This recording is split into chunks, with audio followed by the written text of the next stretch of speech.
The water was black when Yolanda Riney hit it. Not the romantic midnight blue of travel brochures or wedding vows. The kind Facundo Siciliani had whispered 4 years ago when he slipped that blood diamond on her finger. No, this was the black of erasure, of finality. The yacht's champagne-soaked deck lights faded above her as the Adriatic swallowed her whole, salt flooding her mouth, her lungs screaming, her hands instinctively clutching the swell of her belly where their daughter kicked in protest. 4 months pregnant. 4 months of pretending she didn't see the text messages. 4 months of smiling through family dinners while Facundo's mistress, Vesper, that porcelain-skinned viper from the dockside casino, sat 3 tables away at his business meetings. 4 months of being the perfect mafia wife, because that's what Riney women did. They smiled. They survived. They never, ever made waves. Until someone made waves for her. Hey, beautiful people. Welcome back to the channel. I'm so glad you're here for this one. Before we dive into Yolanda's story, drop a comment below and tell me where you're watching from. Are you Team Revenge or Team Forgiveness? And if you haven't subscribed yet, do me a favor and hit that button. You won't want to miss how this unfolds. Trust me, the push had come from behind. One moment, Yolanda was standing at the yacht's railing, watching Capri's cliffs glow under the moon during what was supposed to be a celebration of Facundo's latest shipping acquisition. The next, hands, strong, deliberate, pressed between her shoulder blades, and gravity did the rest. She didn't scream. There wasn't time.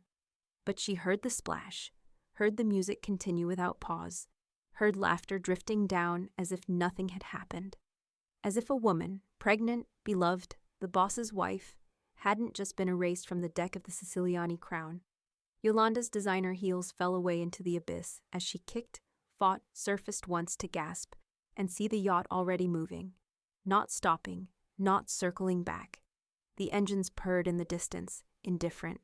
Her lungs burned. Her dress, Valentino, cream silk, the one Facundo said made her look like an angel, tangled around her legs like seaweed, dragging her down. He'll come back, she thought, treading water, spitting brine. He'll realize I'm gone. He'll turn the boat around. But the Siciliani crown became a distant constellation of lights, growing smaller and smaller, until it was just Yolanda, the sea, and the cold truth sinking into her bones alongside the salt water. Facundo wasn't coming back. On the yacht, in the security room below deck, a man named Gatsby Landa, head of Facundo's personal guard, was already deleting footage. His fingers moved across the keyboard with practiced efficiency, cutting the 20-second clip where 2 silhouettes approached Yolanda from behind, replacing it with something softer, something tragic. A lonely woman at the railing, swaying, slightly, then climbing over, choosing the water, choosing to leave. Make it look depressed, Vesper Calloway murmured from the doorway, her red lips curling as she watched the screen. She wore the sapphire necklace Facundo had bought last week, the one Yolanda thought was for her. Poor thing was probably overwhelmed. Hormones, you know, such a tragedy. Gatsby didn't respond.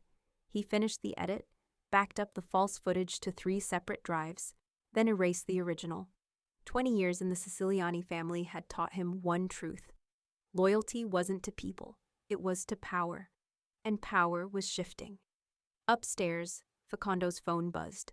A blocked number. He frowned, stepping away from the poker table where his captains were celebrating, and answered. Mr. Siciliani. The voice was distorted, mechanical. We have someone you love. If you want to see her alive, you come alone. Now, Marina di Stabia, Dock 7. No guards, no calls. You have 30 minutes. Who is this? Who do you... Vesper says hello. The line went dead. Facundo's blood turned to ice. Not Yolanda. His brain didn't even catalog his wife as missing yet. Still assumed she was in the cabin resting, avoiding the cigar smoke. No. The fear that seized him was for Vesper. His Vesper, the one who understood him, who didn't ask questions about the blood under his fingernails or the offshore accounts.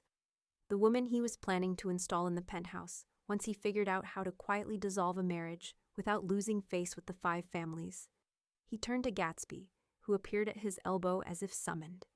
Get the speedboat ready. Tell no one. I need to handle something. Your wife, sir. Should I check on Mrs. Riney? Later, this can't wait. Gatsby nodded, and Facundo disappeared into the night, racing toward a kidnapping that didn't exist, leaving his actual wife drowning in the dark. By the time he returned at dawn, finding Vesper safe in her apartment, the whole thing a misunderstanding, her tears so convincing, it would be too late to search properly. The family would declare Yolanda dead by sunset. The modified security footage would tell its tragic story, and Vesper would begin moving her things into the main estate by week's end. But in the water, as hypothermia started its slow work and Yolanda's vision blurred, something kept her arms moving. Not hope, not love, something harder, rage. Her daughter kicked again, a tiny fist against her ribs, and Yolanda made a promise to that unborn fighter, "We survive this. And then we make them pay." The current carried her east, away from the yacht routes, toward the rocky coastline where the maps turned gray and the shipping manifests listed nothing legal, where men who moved cargo in the dark kept secrets deeper than the Adriatic, where a dead woman could become a ghost. And ghosts, Yolanda thought, as her fingers finally scraped stone, as hands reached down from the shadows above to pull her from the water, could walk, through walls. Yolanda Riney wasn't supposed to be alive. By the time the Siciliani family's lawyers stamped her death certificates, and priests whispered over empty water, she was lying on a thin mattress in a rust-stained room above a fish warehouse, feeling every bruise the sea had carved into her bones. The smell of salt and diesel seeped through the cracked window. Her clothes, what remained of the ruined silk, had been cut away. A rough wool blanket scratched against her skin, and still, beneath the ache, her belly rose, round and defiant. Her baby's heartbeat echoed through the silence, steady and furious. "Again," the woman with the faded tattoo on her forearm said, pressing the cheap plastic Doppler against Yolanda's stomach. The device crackled, then filled the room with that rapid, miraculous thrum. "She's strong, stronger than you," Yolanda swallowed, biting back tears. "You keep saying she," the woman shrugged. "Feels like a girl, fighting to be heard." She straightened. "Name's Rosa Vega. You're lucky my boys haul in more than sardines when they trawl at night." Rosa was shorter than Yolanda, hair pulled back into a tight bun streaked with silver, hands calloused from work that was not only seafood. Her eyes were sharp, assessing, always flicking to the door, the window, the hallway. Yolanda recognized that look. She'd seen it in mirrors during dinners where everyone smiled and no one said what they were thinking. "You pulled me out of the water," Yolanda said, voice hoarse. Rosa tilted her head. "The sea spat you at us. We just didn't throw you back." She studied Yolanda for a long moment. "Who pushed you?" Outside, men shouted in a dialect Yolanda didn't fully understand. She heard crates being dragged. Ropes slapped against wood. The distant lowing of a ship's horn. Smugglers, she realized. The kind of people Facundo paid to move what could never appear on legal manifests. She'd seen their names in passing on documents she wasn't supposed to read. Half heard their ports muttered in Facundo's office when he forgot she was there. This was the underbelly beneath the underworld, perfect for a dead woman. "I didn't see," Yolanda lied. "I was on my husband's yacht. I turned and water." Her fingers dug into the blanket. "You know the Siciliani?" Rosa's expression cooled instantly. "Everyone who works the water knows the Siciliani. My husband is Facundo Siciliani." The words tasted like rust. "Right now, he thinks I'm dead." Rosa's boys, two broad-shouldered men Yolanda had seen in the hallway, shifted at the name. One, the younger with a scar along his jaw, muttered, "Madre de Dios," under his breath. Rosa flicked her hand, sending them away, then shut the door. The lock clicked. "If you're his wife, then you're a problem." "I can be a solution," Yolanda said quickly, pulse racing. "To you, to your business." Rosa's brow lifted with faint amusement. "You're shivering under my blanket and bargaining already. You sound like my kind of problem. But why would I risk crossing a man like Siciliani for you?" "Because he left me," Yolanda thought. "Because he chose her instead of searching the water. Because my daughter will not grow up thinking her mother gave up." The pain sharpened into something usable. "Because I'm invisible now," she said.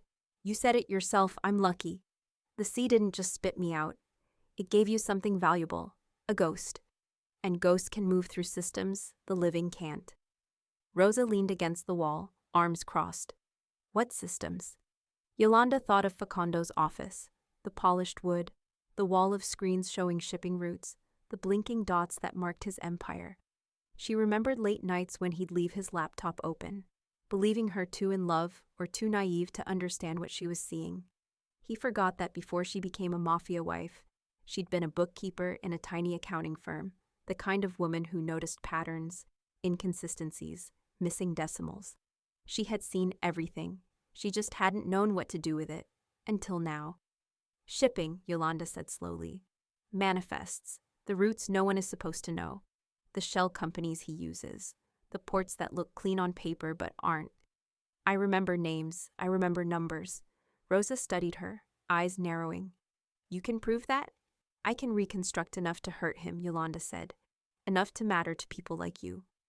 Silence stretched between them, punctuated only by the second-hand Doppler still humming on the crate beside the bed. The baby kicked, as if to underscore her mother's claim. Finally, Rosa pushed away from the wall. Stand up. Yolanda's legs shook when she tried, but Rosa didn't reach to help. That somehow was a kindness. Yolanda gripped the metal frame, forced herself upright, breathing through the dizziness. The blanket slipped, and Rosa's gaze flicked to the dark bruises blooming up Yolanda's side, the thin red line at her hairline where she'd hit the hull. You're not supposed to be alive, Rosa said quietly. But you are. That means something. She stepped closer, voice dropping. Listen carefully, Yolanda Riney, who is dead.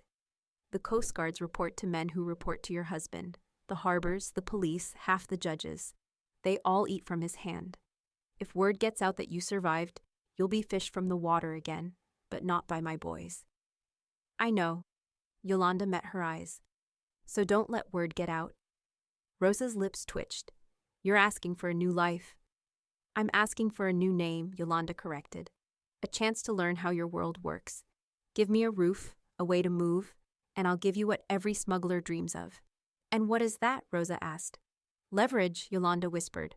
On Facondo, on everyone who thinks they own the sea. Rosa considered her, then nodded once. Decision made. Very well, to the world, Yolanda Riney drowned. What you are now? She smiled, small and dangerous. We'll decide that over time. She opened the door and called down the hallway. Alejandro, bring the papers and coffee for our ghost. As footsteps approached, Rosa glanced back. One more thing. If you stay under my rules. You work, you keep your head down, you learn fast, and whatever vengeance you want. Her gaze dipped to Yolanda's belly. You channel it into something that keeps that child alive. Yolanda nodded, throat tight. Deal. Rosa paused, then added casually. And when you're strong enough, you're going to show me exactly how your husband's empire floats. Outside, engines rumbled as anonymous ships slid through gray dawn toward forgotten docks. Inside, a dead woman chose to be reborn, not as a victim, not as a widow, but as something far more dangerous. A ghost in the system. The first time Yolanda walked the docks under a new name, she nearly vomited from fear.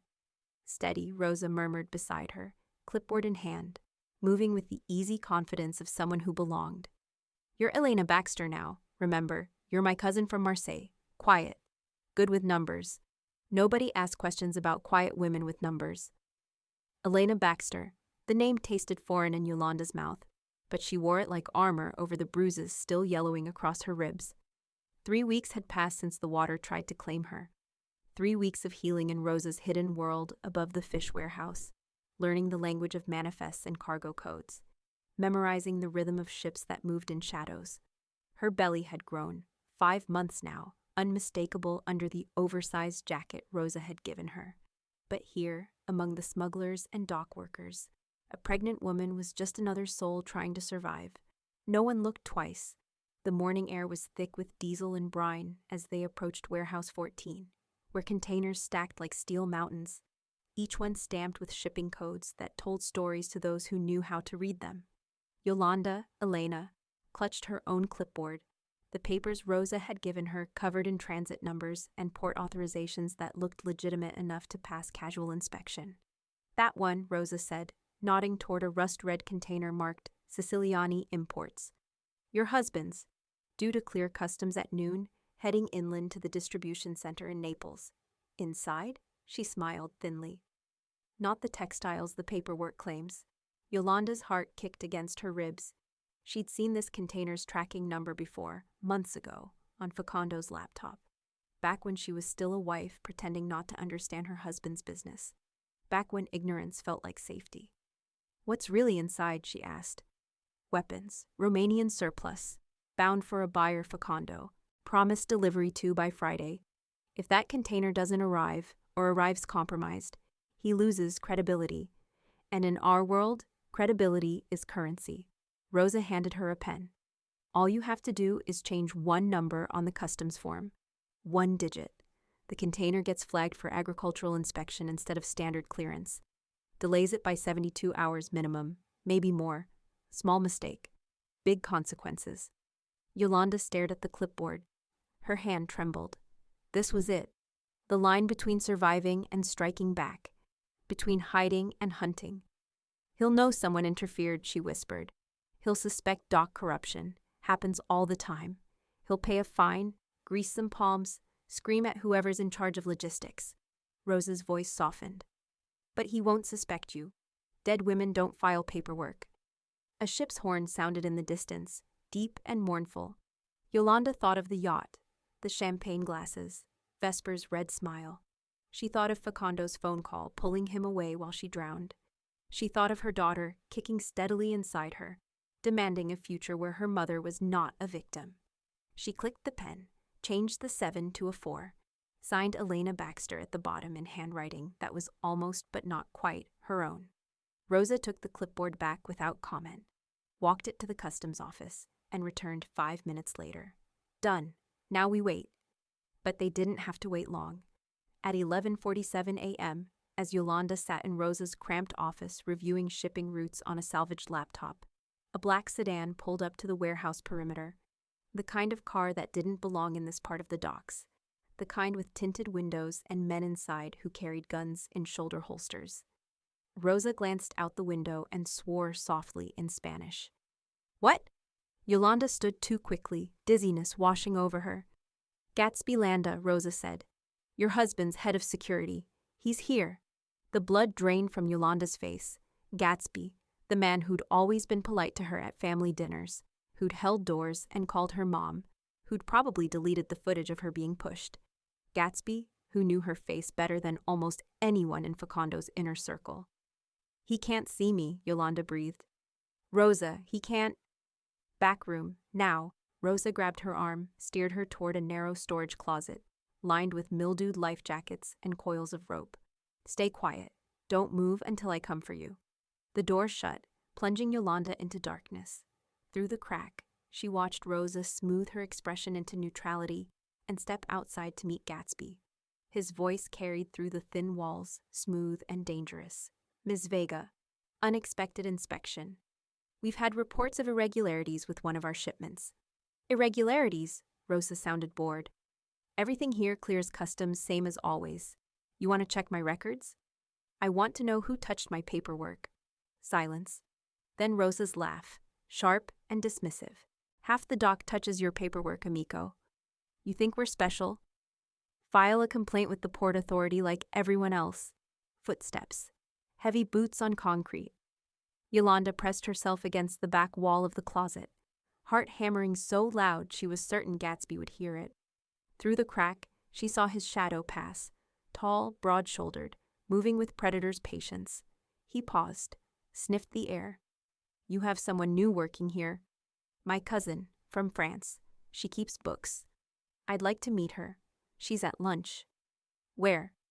Rosa didn't answer immediately, and Yolanda realized with cold clarity that she was calculating how much resistance would seem natural, how much would seem suspicious. The mathematics of survival that women like them learned by instinct. "The cafe on Via Roma," Rosa finally said. "But she doesn't speak much Italian, and she definitely doesn't speak to Siciliani men without me present." Gatsby's smile was audible. "Family protection. I respect that." He stepped closer to Rosa. "But understand something. Mr. Siciliani is in mourning. His wife, his pregnant wife, died 3 weeks ago. He's—" volatile. If someone is playing games with his business during this difficult time, it won't end well for them or their family.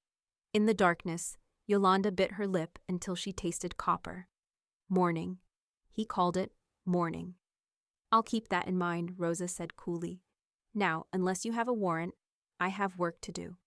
Gatsby left without another word, but his presence lingered like diesel fumes. Rosa waited until the sedan's engine faded before opening the closet door. Yolanda stumbled out, gasping. He knows someone. He suspects. He doesn't know. Rosa gripped her shoulders. But this changes things. You can't stay visible anymore. Elena Baxter needs to become a shadow. How? Rosa's expression turned calculating. I'm going to teach you something, mija.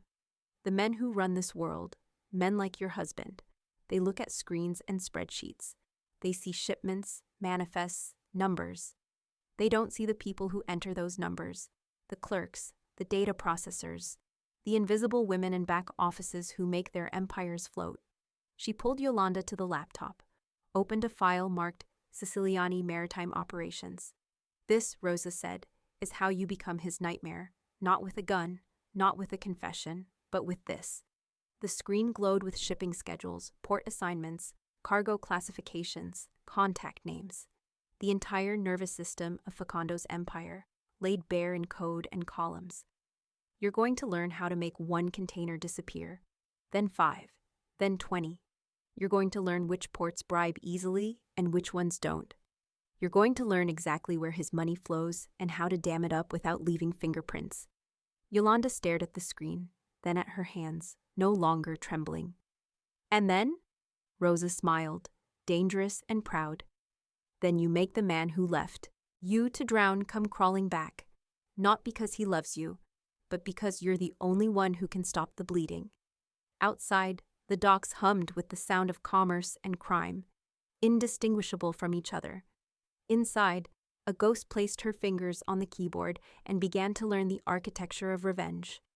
6 weeks into her resurrection, Yolanda had become a problem Facondo couldn't see. Container 47 Alpha, bound for Munich with artisanal olive oil, vanished from tracking systems for 4 days before reappearing in a Slovenian impound lot. Shipment 19 Bravo cleared customs in Marseille, but arrived in Lyon 3 tons lighter, its seals mysteriously broken. A payment to a Croatian dockmaster, 20,000 euros that should have guaranteed smooth passage, bounced due to a clerical error in the routing number, leaving Facondo's cargo stranded and his reputation bruised. Small disruptions, surgical strikes, nothing dramatic enough to suggest sabotage, but frequent enough to hemorrhage money and trust. And in the back office of Rosa's warehouse, 6 months pregnant now and moving like a ship herself, Elena Baxter tracked every wound she inflicted with quiet satisfaction. Another one, Rosa said, sliding a new manifest across the desk.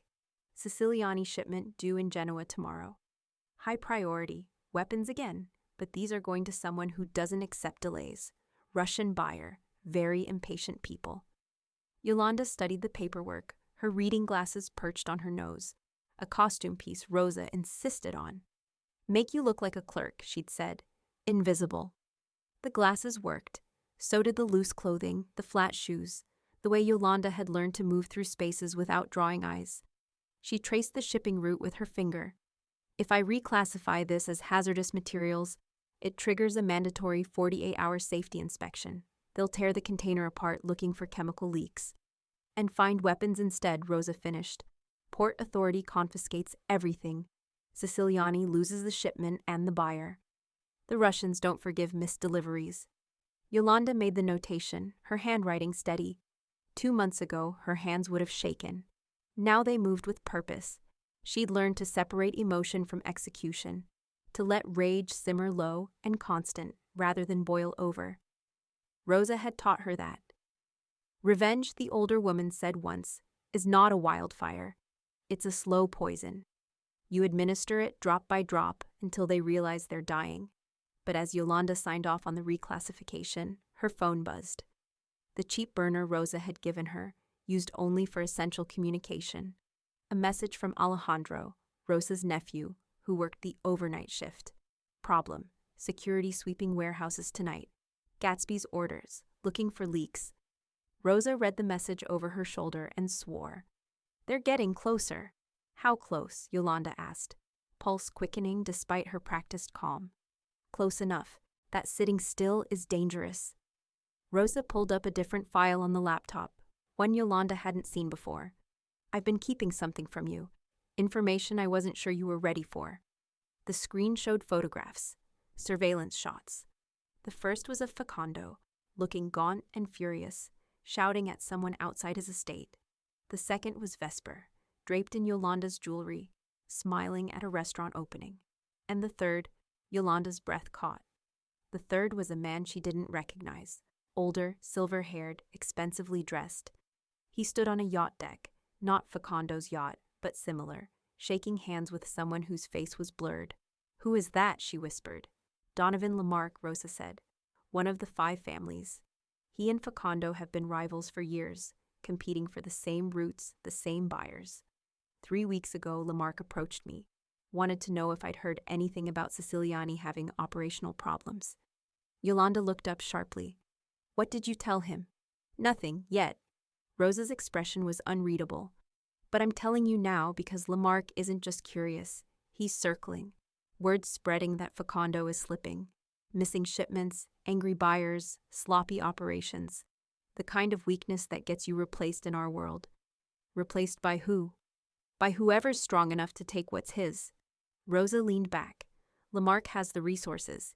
He's been waiting for an opening. You're creating that opening, Elena. But you need to understand what happens when you wound a beast without killing it. It doesn't lie down. It hunts.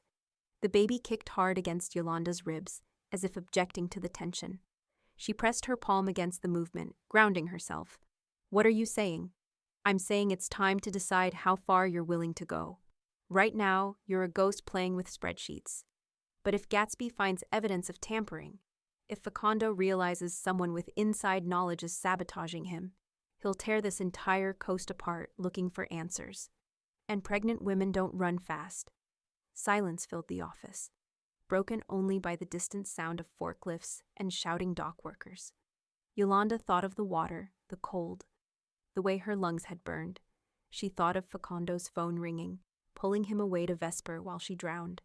She thought of her daughter, growing stronger every day, deserving a mother who fought instead of hid. I want to meet him, Yolanda said quietly. Rosa blinked. Meet who? Donovan Lamarck. If he's circling Facundo, he's a weapon I can use. I don't need to kill my husband myself. I just need to point someone bigger in his direction. That's dangerous, Rosa warned. Lamarck isn't your friend. He's a predator who'll use you and discard you if it suits him. Then I'll make sure using me suits him longer than discarding me. Yolanda met Rosa's eyes. You said revenge is slow poison. I'm ready to increase the dosage. Rosa studied her for a long moment, then nodded slowly. I'll set up a meeting, but understand something. Once you sit down with someone like Lamarck, you're not playing in shadows anymore.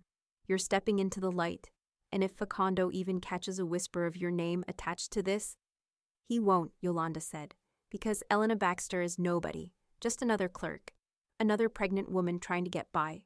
He's not looking for me, Rosa. He thinks I'm at the bottom of the Adriatic. Let's hope he keeps thinking that. Rosa closed the laptop. I'll arrange it for next week.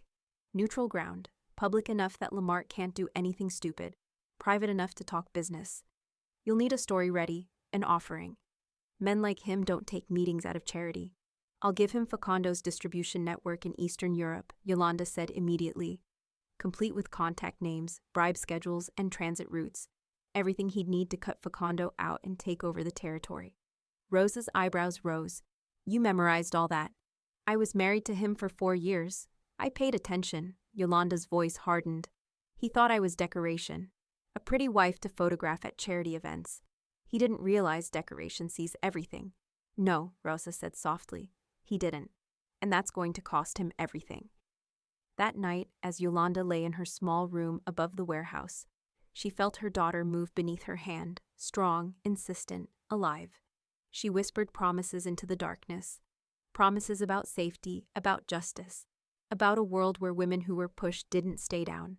Somewhere across the water, in an estate that used to be hers, Facundo was probably with Vesper, drinking wine Yolanda had chosen, sleeping in sheets she'd once warmed.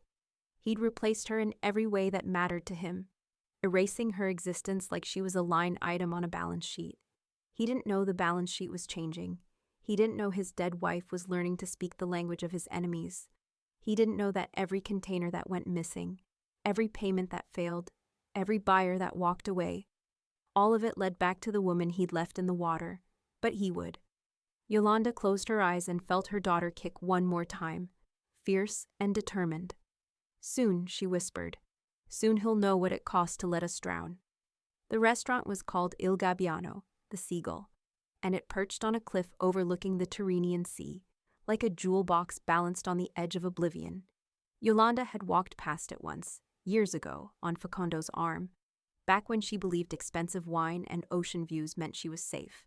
Now she sat alone at a corner table, 7 months pregnant, wearing a dark maternity dress Rosa had procured, and the glasses that made her invisible. Elena Baxter, quiet cousin from Marseille, waiting for a man who could either save her or destroy her. Donovan Lamarck arrived exactly on time. He moved through the restaurant like he owned it, which Rosa had mentioned. He probably did, flanked by 2 men in tailored suits who screamed security despite their attempts at discretion. Lamarck himself was older than Facondo, maybe 60, with silver hair swept back and eyes that missed nothing. He dismissed his guards with a gesture and sat across from Yolanda without asking permission. "Elena Baxter," he said, his accent French-Italian, smooth as aged whiskey. "Rosa Vega's mysterious cousin, who knows interesting things about Facondo Siciliani's business." Yolanda kept her hands folded on the table, her voice steady. "I know more than interesting things, Mr. Lamarck. I know everything." His eyebrow lifted fractionally. "Everything is a large claim for a dock clerk." "I wasn't always a dock clerk." She met his eyes, letting him see something real beneath the Elena Baxter disguise. "I was close to Siciliani, close enough to see the architecture, the roots, the partnerships, the weaknesses." "Close," Lamarck repeated, leaning back.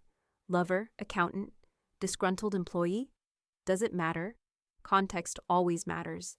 It tells me whether you're trustworthy or just bitter." Yolanda smiled thinly. "Let's say I'm both, and let's say my bitterness is pointed enough to be useful to you."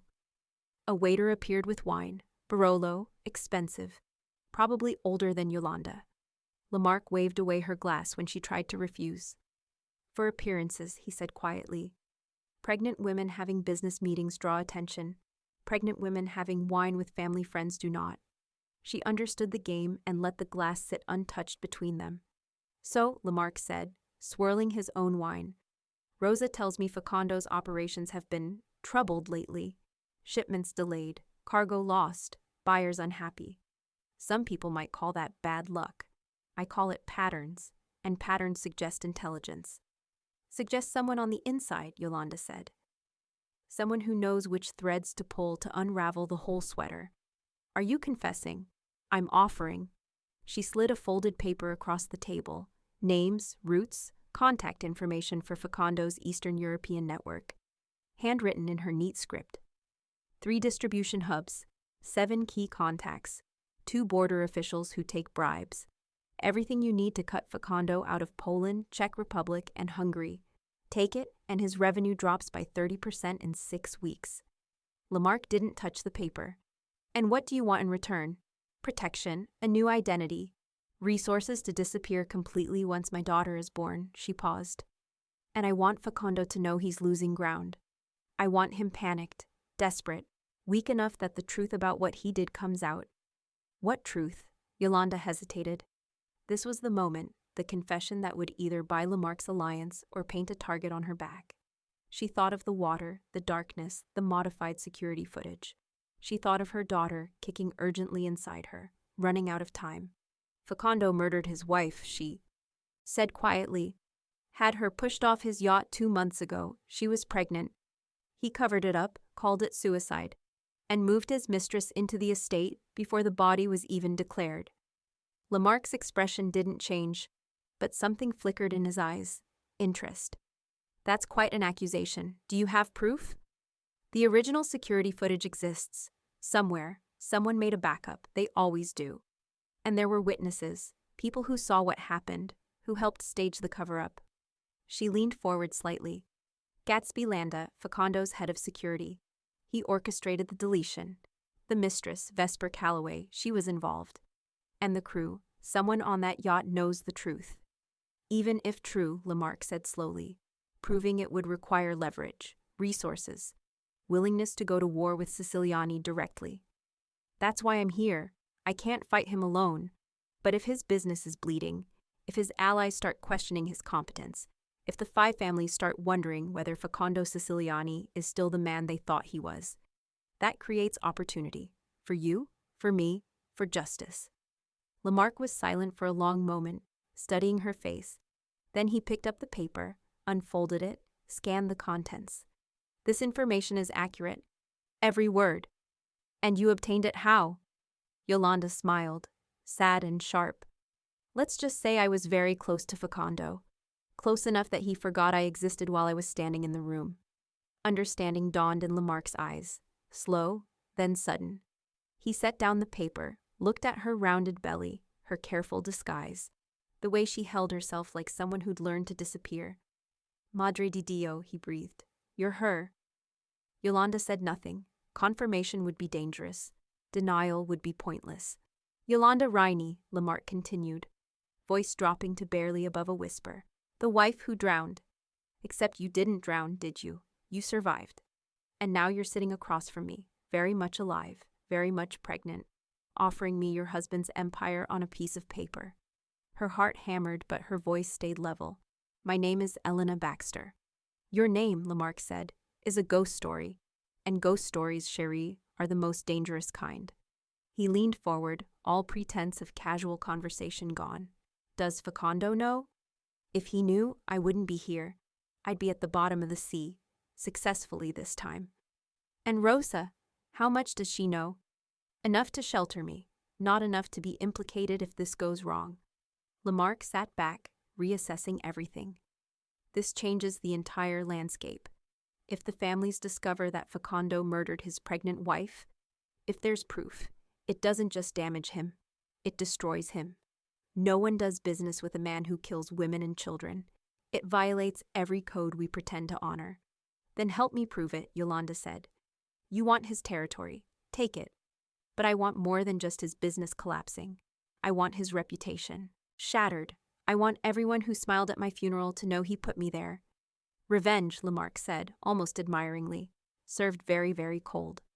Served at exactly the right temperature. She touched her belly. I have 2 months before this baby comes. 2 months to finish what I started. After that, I need to disappear for real. New country, new life, somewhere Facondo's reach doesn't extend. Can you make that happen?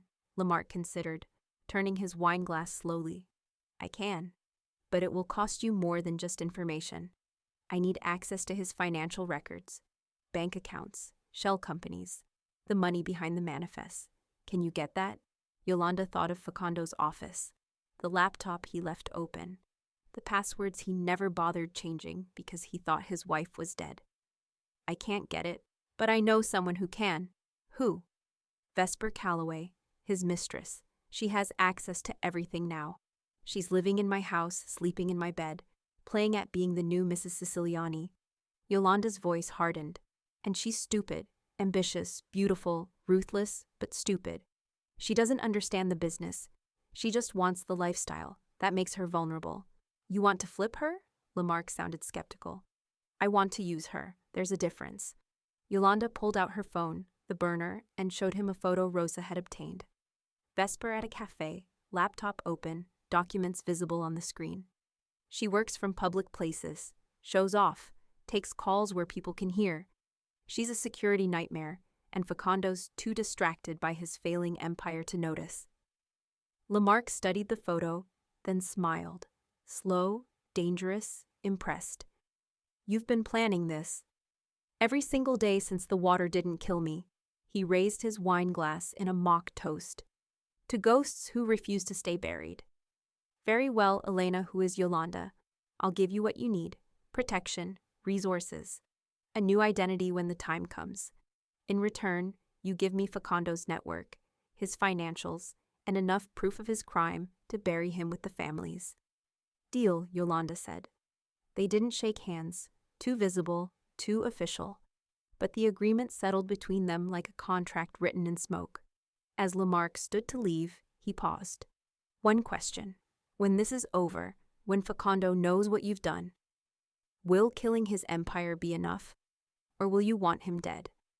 Yolanda looked out at the sea, dark and endless beyond the restaurant windows.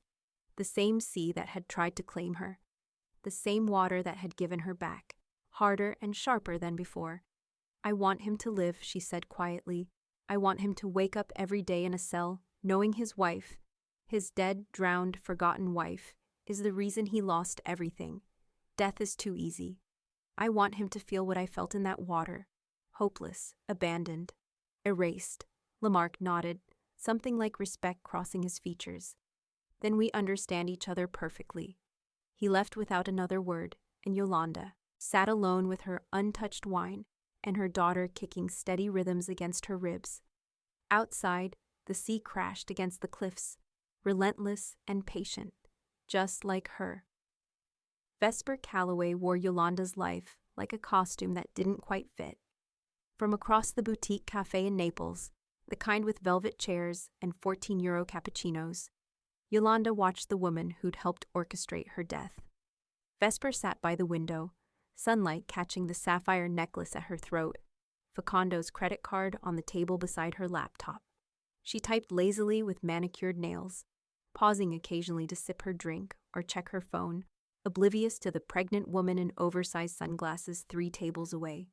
Rosa had been right. Vesper was careless. The laptop screen was visible to anyone paying attention, and Yolanda was paying very close attention. Financial records. Rosa's voice crackled through the tiny earpiece hidden beneath Yolanda's hair. She was parked outside in a van, watching through Alejandro's camera feed. She's looking at account transfers. Can you see the routing numbers?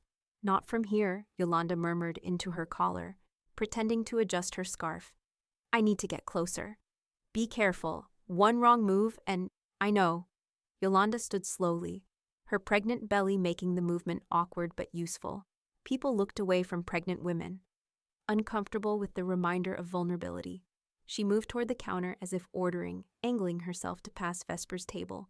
And then she stopped, froze completely, because the conversation Vesper was having on her phone, not caring who heard, made Yolanda's blood turn to ice. Don't care what Gatsby says. He's being paranoid, Vesper was saying, voice sharp with irritation. The baby's not a threat. She's 7 months along, Facundo. Even if someone suspected something, there's no proof. The footage shows suicide. The investigation is closed. Your dead wife stays dead, and we move on with our lives. Yolanda's hand gripped the back of a chair, knuckles white. Vesper laughed at something Facundo said, the sound like breaking glass. Fine, I'll be more careful. But honestly, darling, you're worried about nothing. Yolanda's at the bottom of the ocean where she belongs, and soon we'll have this entire empire sorted properly, without her complications. The call ended. Vesper went back to her laptop, still smiling. Yolanda forced herself to breathe, forced herself to keep moving, to walk past Vesper's table, to catch a 3-second glimpse of the screen, bank transfers, shell company names, account numbers in the Caymans, before continuing to the counter. Elena, Rosa's voice in her ear, urgent. Your heart rate just spiked.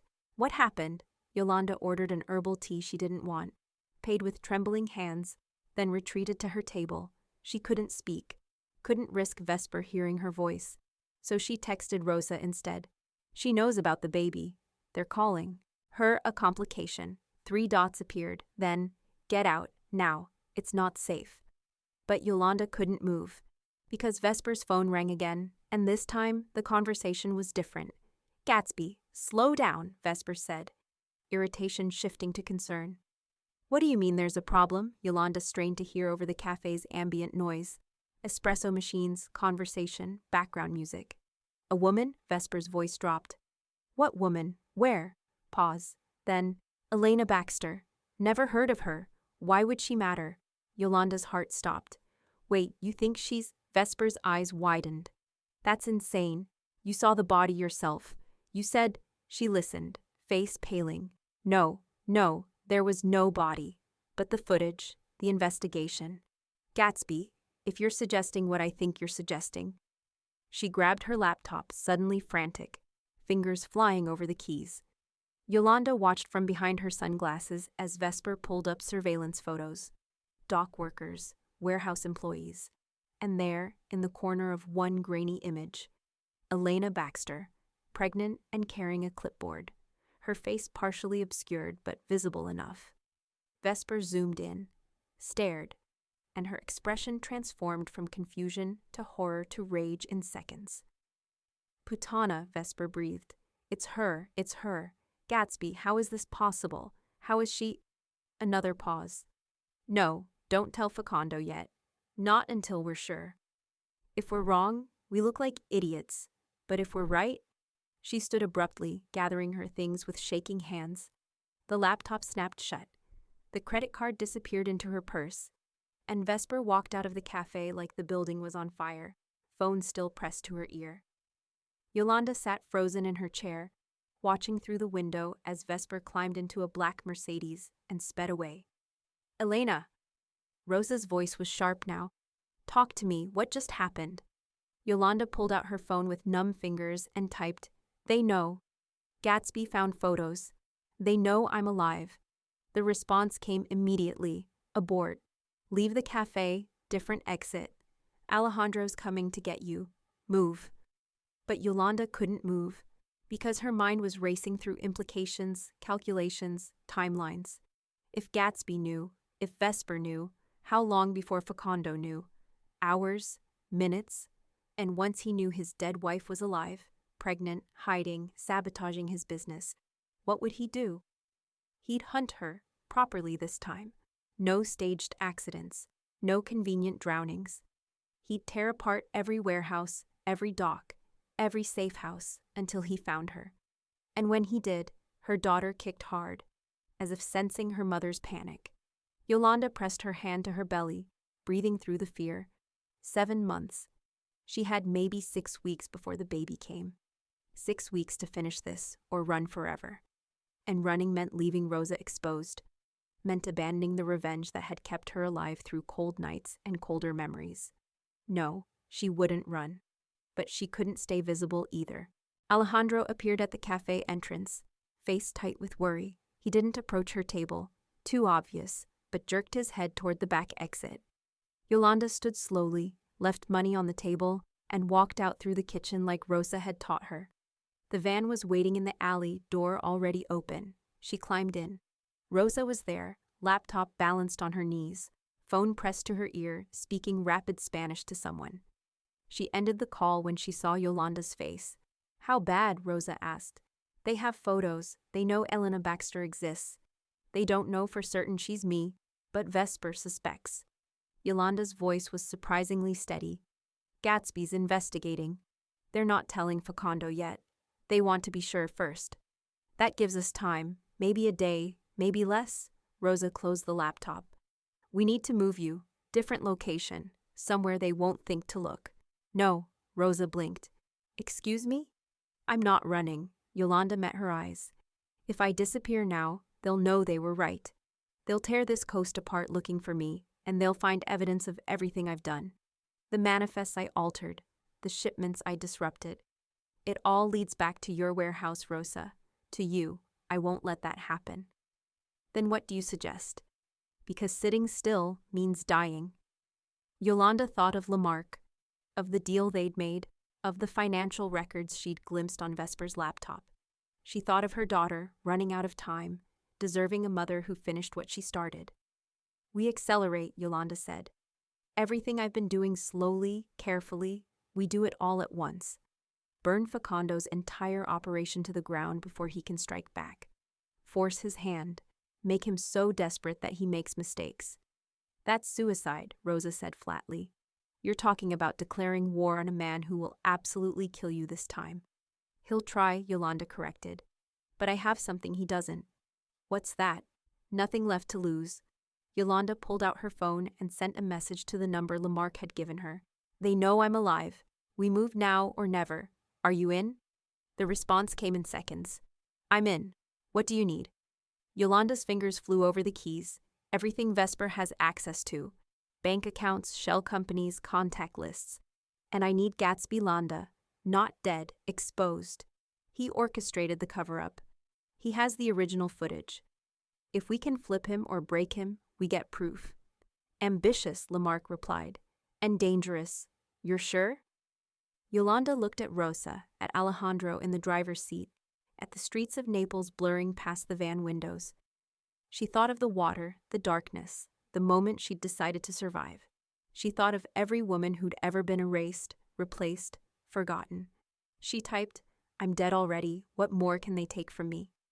Lamarck's response was a single word, everything, but he followed it immediately with, "Meet me tonight, usual place.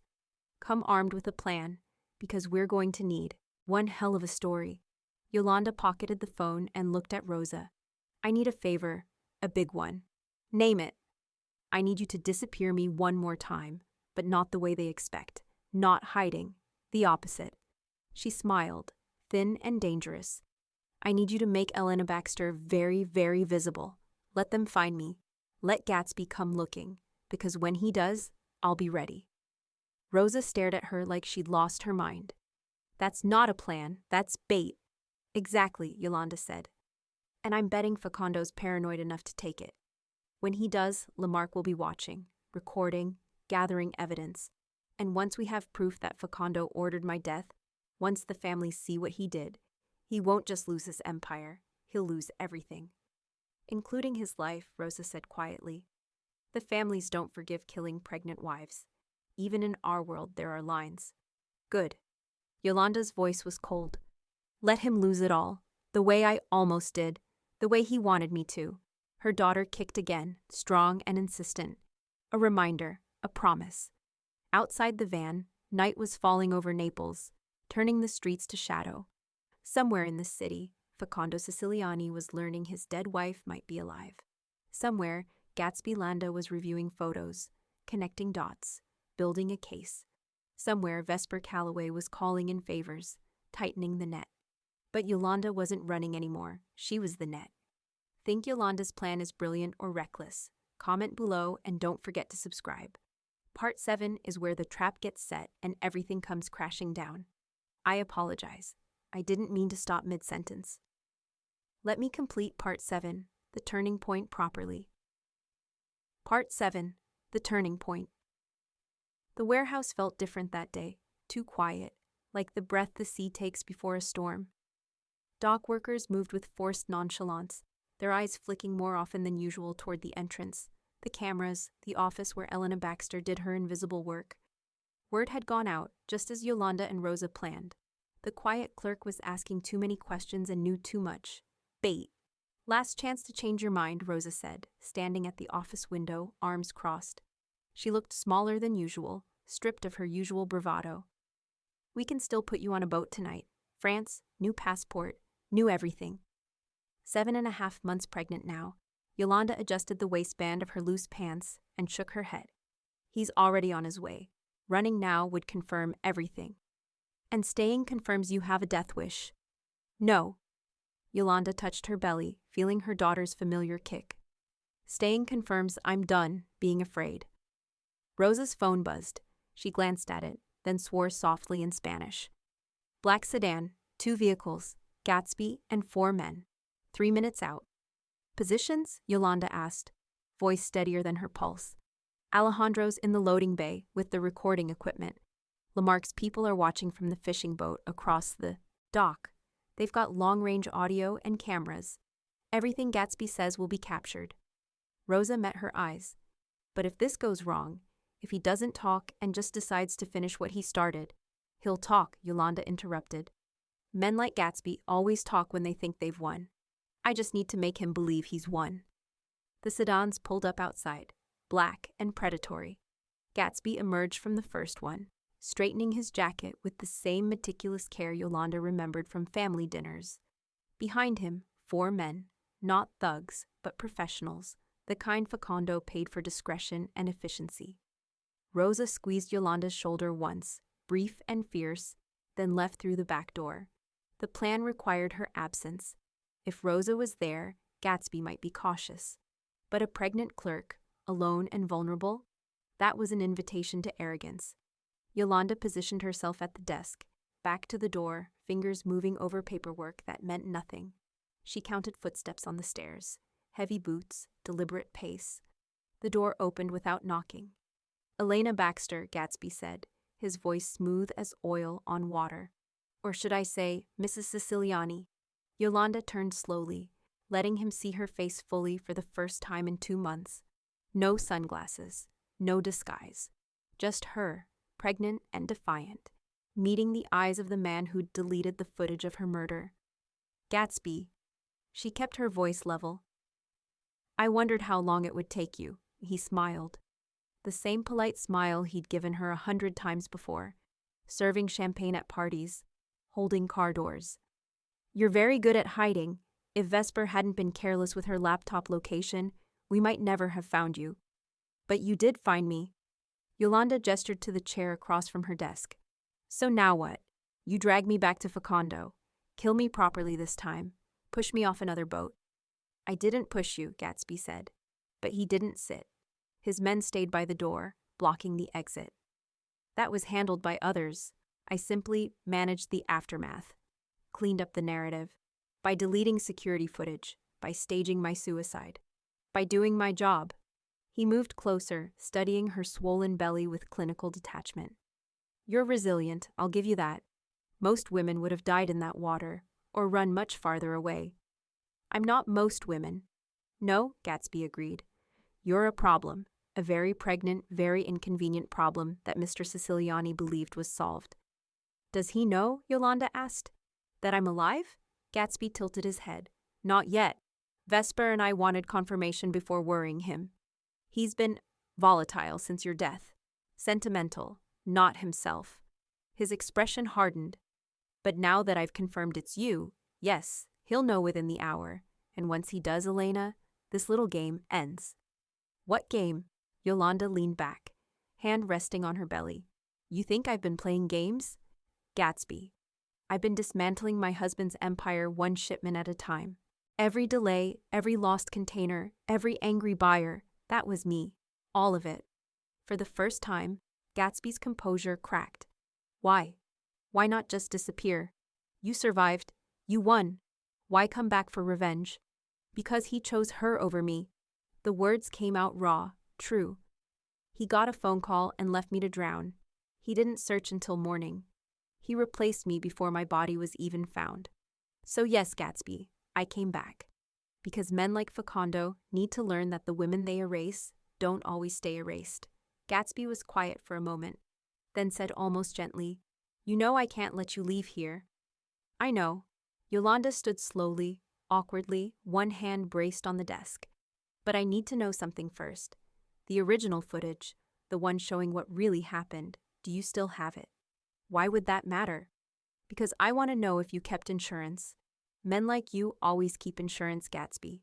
Something to protect yourself if Facondo ever decides you're a liability." His silence was answer enough. Yolanda pressed forward. "Where is it? Offshore server? Safety deposit box? Encrypted drive hidden somewhere?" "You think I'm going to tell you that?" "I think you're going to tell me because you're smart enough to realize Facondo is collapsing. His business is bleeding. The families are circling. And when he goes down, and he will go down, everyone connected to him goes too. Unless they have leverage." Gatsby's jaw tightened. "What are you offering?" "A way out." Yolanda met his eyes. "Give me the footage. Testify that you were ordered to cover up my murder.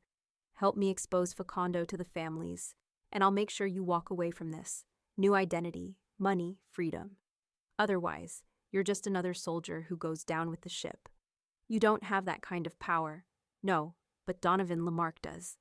She let that name hang in the air, watching Gatsby's expression shift from confidence to calculation, to something that looked almost like fear. "That's right. Lamarck has been watching Facondo for months, waiting for an opening. I gave him that opening. And now he's ready to move. The only question is whether you're smart enough to move with him." Gatsby glanced at his men, then back at Yolanda. "Lamarck would never deal with someone like you. He already has. Why do you think Facondo's Eastern European network collapsed last week? That wasn't random. That was me handing Lamarck the keys. She stepped closer, voice dropping. The empire is already falling, Gatsby. I'm offering you a parachute. Take it or crash with Facondo. Your choice? The room went silent except for the distant sounds of the dock. Seagulls, engines, waves against pilings. Gatsby's phone buzzed in his pocket. He ignored it. His men shifted uncomfortably, sensing the power dynamic tilting. Finally, Gatsby spoke, voice low and careful.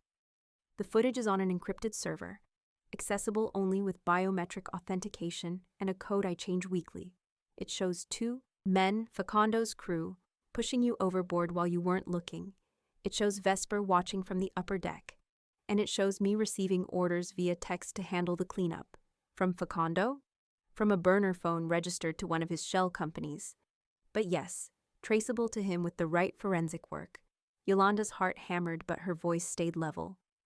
Give me access to that server, give me the footage, and I'll have Lamarck's lawyers waiting when you decide to turn witness. Gatsby studied her for a long moment. This woman he'd once dismissed as decorative, standing pregnant and fierce, offering him a deal that could save his life or end it. You've changed, he said quietly. The Yolanda I knew would never have done this. The Yolanda you knew drowned, she said. I'm what came back. He pulled out his phone, typed something, then showed her the screen. Server credentials, access codes, the digital keys to Facondo's destruction. This better work, Gatsby said, because if it doesn't, we're both dead. It'll work? Yolanda photographed the screen with shaking hands. Now get out of here before Lamarck's people decide you're a threat instead of an asset. Gatsby gestured to his men, and they filed out without another word. At the door, he paused. For what it's worth, Elena, Yolanda, I'm sorry. About the water. About all of it. I was following orders. We all follow orders, Yolanda said. Until we don't. He left. The moment the door closed, Yolanda collapsed into the chair, adrenaline draining out of her in waves. Her daughter kicked frantically, as if celebrating. Rosa burst through the back entrance seconds later, Alejandro behind her with recording equipment. We got everything, Rosa said, breathless. Audio, video, his confession about the footage. Lamarck's people confirmed receipt. Elena, you did it. Yolanda looked at the photo on her phone. The server credentials that would unlock the proof of her murder. We're not done yet. Now comes the hard part. What's the hard part? Alejandro asked. Yolanda smiled, fierce and tired and victorious. Now I have to face my husband. Part 8. Climactic Resolution. The estate looked exactly as Yolanda remembered. White stone gleaming in the Mediterranean sun. Gardens manicured to perfection, the fountain in the courtyard still playing its endless water symphony. She'd chosen a wedding venue, partially because of that fountain, believing its sound meant permanence, abundance, life flowing forward. Now it just sounded like mockery. You don't have to do this, Lamarck said, from the driver's seat of the unmarked car, parked just outside the gates. We have the footage. We have Gatsby's testimony. I can present it to the families without you ever facing Facondo. But Yolanda was already opening the door, 8 months pregnant now, moving with the determined waddle of a woman who'd carried a child through drowning, resurrection, and revenge. He needs to see me. He needs to know it. Was me. Rosa handed her the phone from the back seat, the one with the server access, the footage, everything. Lamarck's people are positioned around the perimeter. Cameras, audio, armed backup. You're not alone in there. I know. But Yolanda felt alone anyway, the weight of the final confrontation pressing down like water over her head. She'd survived the sea, now she had to survive this. She walked through the gates, still knew the code, Facondo hadn't changed it, and up the familiar stone pathway. The front door opened before she reached it. Vesper stood there, face pale, eyes wide with something between horror and fury. She wore one of Yolanda's dresses, cream silk, the one from the yacht. The irony was suffocating. You're dead, Vesper whispered. Clearly not. Yolanda stepped past her into the foyer. Marble floors, chandelier, the painting Facondo had bought in Venice on their honeymoon. Everything intact. Everything stolen. Where is he? You can't be here. You can't. Where is my husband? Vesper flinched at the possessive. then straightened, trying to reclaim authority in a house that had never been hers. He's in his office, but Gatsby's already told him you're alive. He's been waiting, and Yolanda... Her voice dropped, venomous. Whatever you think you're going to accomplish here, you won't. You're a ghost pretending to be real. He's already moved on. Has he? Yolanda looked pointedly at Vesper's trembling hands, the smudged mascara, the desperation barely contained beneath designer clothes. Because you look terrified. And women who've won don't look like that. She left Vesper in the foyer and climbed the stairs, slowly, one hand on the railing, one on her belly. Her daughter kicked with every step, as if urging her forward or warning her back. Yolanda couldn't tell which. The office door was open. Facundo stood at the window, back to her, exactly as she'd imagined during cold nights in the warehouse. His shoulders were tense, hands clasped behind him, the posture of a man bracing for war. He didn't turn when she entered. I don't believe in ghosts, he said quietly, then believe in consequences. Yolanda closed the door behind her, locking it. Because that's what I am. He turned then, and she saw what 2 months of crumbling empire had done to him. Thinner, harder, eyes shadowed with sleeplessness, and something that might have been guilt if she believed he was capable of it. His gaze dropped to her belly, and something flickered across his face.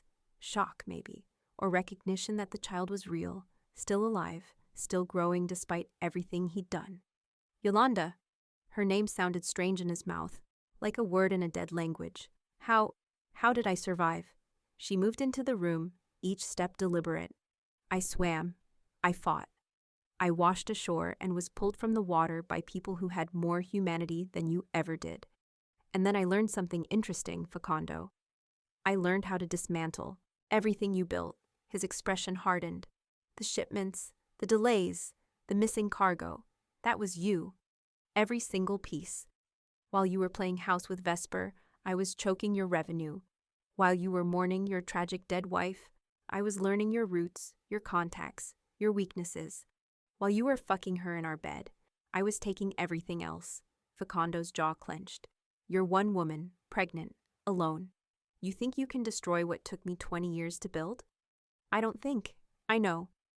Yolanda pulled out the phone, held it up so he could see the screen, the encrypted server, the footage file, ready to play. Because I have proof of what you did. The original security footage. The one showing me being pushed. The one showing Vesper watching. The one showing Gatsby deleting evidence on your orders. Color drained from his face. That doesn't exist. It was erased. Gatsby kept a copy. Insurance. Men like him always keep insurance against men like you. She pressed play. The footage filled the small screen, grainy but clear enough. The yacht deck, Yolanda at the railing. 2 figures approaching from behind. Hands pushing, her body falling. Vesper visible on the upper deck, phone to her ear, watching. And in the corner, timestamp and metadata, proving authenticity. Facundo watched in silence, his expression unreadable. When it ended, he said simply, "Who else has seen this?" Donovan Lamarck, his lawyers, Gatsby, obviously, and by tonight, all 5 families. Every boss, every captain, every soldier who needs to know that Facundo Siciliani murders pregnant wives and calls it suicide. They'll never believe. They already believe, Yolanda interrupted. Your empire's been collapsing for weeks. People have been asking questions. And when they see this footage, when they hear Gatsby's testimony, when they realize you violated every code we pretend to honor, you won't just lose business, Facundo. You'll lose protection, respect, everything. He moved toward her, and for a moment she thought he might attack, might finish what he'd started on the yacht.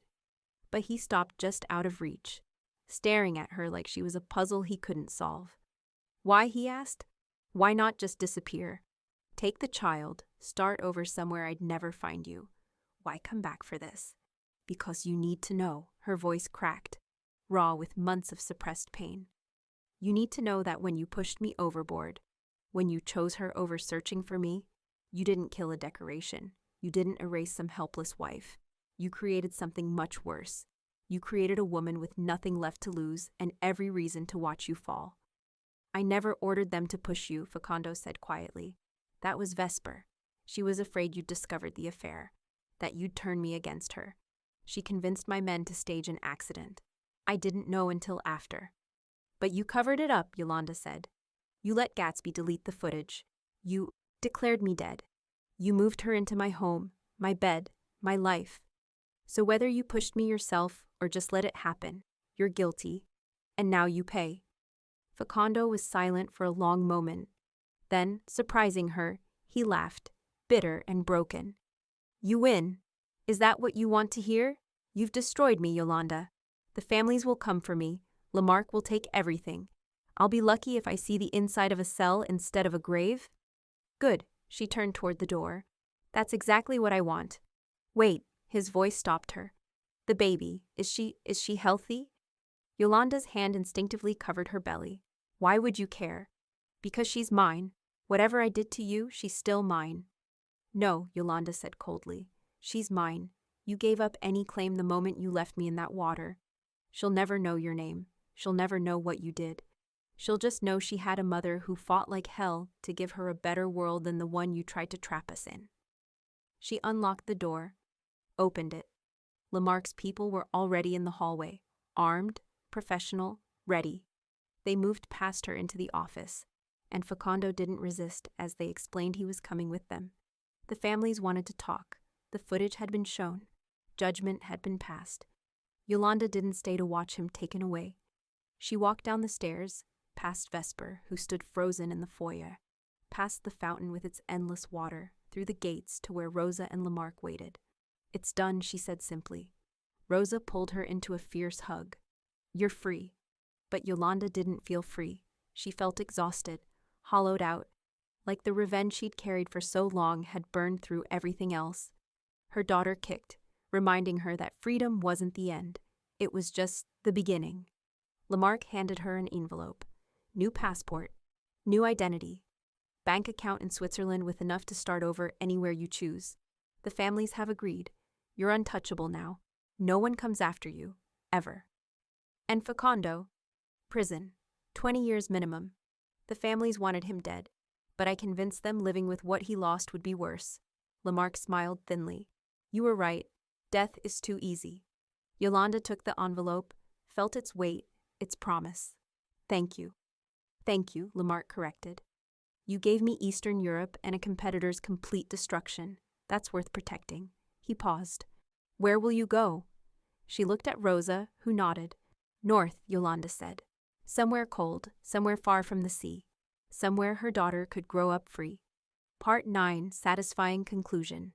18 months later, in a small town in the Swiss Alps, where snow fell soft as forgiveness, and nobody asked about the past, a woman named Lucia Moretti watched her daughter take her first steps. The cabin was modest, wood floors, stone fireplace, windows that framed mountains instead of sea, but it was theirs, earned, safe. The baby, Sophia, dark-haired and fierce-eyed like her mother, wobbled from the couch to Lucia's outstretched hands, then collapsed into giggles when she made it. Brava, Lucia whispered, scooping her up. So brave, Piccola, just like your mama. Sophia grabbed her mother's face with pudgy hands, babbling nonsense that sounded almost like words. Outside, snow continued its patient work of covering the world in white. Inside, the fire crackled, warm and steady. Lucia's phone buzzed, the secure one, the number only 3 people had. She checked the screen. Rosa, thought you'd want to know. Facundo sentenced today. 25 years, no parole. Vesper cut a deal, testified against him. She got 8 years. Gatsby's in witness protection. It's over. Lucia read it twice, waiting to feel something. Triumph, relief, vindication. Instead, she just felt tired. The revenge that had sustained her through drowning and resurrection had burned out somewhere between Switzerland and motherhood, replaced by something quieter. Something that looked like Sophia's smile and tasted like hot chocolate on winter mornings and sounded like laughter instead of breaking waves. She typed back, "Thank you for everything. Come visit when you can. Sophia needs an auntie who teaches her to be dangerous." Rosa's response was immediate. "Already booked my flight. Someone needs to teach that girl proper Spanish swearing." Lucia smiled, set down the phone, and carried Sophia to the window. Outside, the village was preparing for evening. Lights flickering on in distant houses, smoke curling from chimneys, the postman making his final rounds. Normal life, the kind Yolanda Riney had never been allowed to have. But Lucia Moretti, she was building exactly that. The doorbell rang, unexpected but not alarming. The town was small enough that neighbors dropped by with extra bread or invitations to dinner. Lucia settled Sophia in her playpen, wiped her hands on her jeans, and opened the door. Donovan Lamarck stood there, looking utterly out of place in his expensive coat against the rustic backdrop. He held a wrapped package and wore an expression somewhere between apologetic and pleased with himself. "Mr. Lamarck," Lucia kept her voice neutral, "I wasn't expecting you. I know, but I was in Zurich on business, and I thought—" He gestured vaguely. "May I come in, just for a moment? I have something for you." She hesitated, then stepped aside. Lamarck entered, his gaze taking in the cabin's simple warmth, the toys scattered on the floor, the photographs on the mantel, Sophia's first smile, a snapshot of Lucia and Rosa laughing, a mountain sunrise, no trace of Yolanda Siciliani, no ghosts. "She's beautiful," Lamarck said, nodding toward Sophia. "She has your eyes." "She has her own eyes," Lucia corrected gently. "But thank you." He handed her the package. "This is for you. Well, for both of you, technically." Lucia unwrapped it carefully. Inside was a leather portfolio containing legal documents. Dense, official, stamped with seals and signatures. She scanned the first page, then the second, her heart beginning to race. "What is this?" she whispered. "Your husband's assets," Lamarck said. "Or rather, your late husband's assets. Legally, Facundo is imprisoned but not divorced. You're still his wife, which means you're entitled to a portion of his legitimate holdings, the real estate, the legal businesses, the investments he made before everything went criminal. My lawyers have been working for months to untangle it." He pointed to a figure at the bottom of one page. "That's your share. Once the courts finalize everything, it'll be transferred to accounts in your name. Lucia Moretti will receive what Yolanda Siciliani was owed. Not the criminal empire, that's been seized and redistributed, but the legitimate wealth, that's yours, for Sophia, for your future." Lucia stared at the number, then at Lamarck. "Why would you do this?" "Because you earned it," he said simply. "You took down a man who needed taking down. You gave me opportunities I wouldn't have had otherwise. And because—" He paused, chose his words carefully. "Because women who survive what you survived deserve more than just survival. They deserve victory." Tears pricked Lucia's eyes. She wiped them away quickly, laughing. "I don't know what to say. Say you'll invest it wisely. Say you'll give that little girl every opportunity her father tried to steal. Say you'll live well. That's revenge enough." Sophia chose that moment to shriek happily from her playpen, demanding attention. Lamarck smiled. "I should go, but Lucia, if you ever need anything, you have my number, not as a business associate, as a friend." He left before she could respond, disappearing into the snowy evening like a character from someone else's story. Lucia stood at the window, holding the documents, watching his car navigate the narrow mountain road. Behind her, Sophia babbled, and the fire popped. And the life she'd built from drowning and determination continued its patient, beautiful work of simply existing.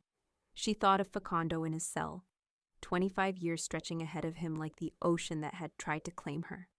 She thought of Vesper behind bars, the sapphire necklace and designer dresses replaced by prison uniforms.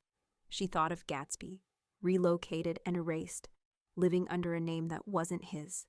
And she thought of herself, drowned and resurrected, erased and renamed, pushed overboard but refusing to sink. 3 months later, when Rosa finally visited, they sat by the fire while Sophia napped, drinking wine and talking about everything except the past. But at one point, Rosa asked the question that had clearly been bothering her. "Do you ever regret it?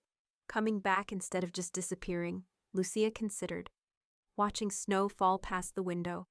"I regret the time it cost, the fear, the danger, but regret the revenge itself?" She shook her head. "No. I needed Facundo to know I wasn't disposable. I needed to prove to myself more than anyone that I could survive being erased and come back stronger." "And now," Rosa asked. "Now I'm just a mother living in the mountains. teaching my daughter to walk, building a life where the worst thing that happens is running out of coffee, Lucia smiled. That's not settling, Rosa, that's winning. Rosa raised her glass. To winning, then, and to women who refuse to drown. They toasted as Sophia stirred in the next room, waking from her nap with the demanding cry of a child who knew she was loved, protected, fiercely wanted. Lucia went to her, lifted her daughter into her arms, and whispered promises about the future, about mountains and safety, about strength and choice, about mothers who fought and daughters who would never have to. Outside, the snow continued falling, covering tracks, erasing footprints, making the world new. Inside, Lucia Moretti, once Yolanda Riney, once a mafia wife, once a woman left to die, danced with her daughter to music only they could hear, in a life she'd pulled from the depths, with nothing but will and rage and the stubborn, beautiful refusal to let drowning be the end of her story. She had survived. She had won. And in the end, that was everything. Thank you for following Yolanda's journey from the depths of the sea to the heights of the Swiss Alps. Her story proves that survival is just the beginning. What matters is what we build from the ashes. If this story moved you, drop a comment sharing your thoughts. And make sure you're subscribed for more powerful stories of resilience and revenge. Until next time, remember, you're stronger than whatever tried to break you.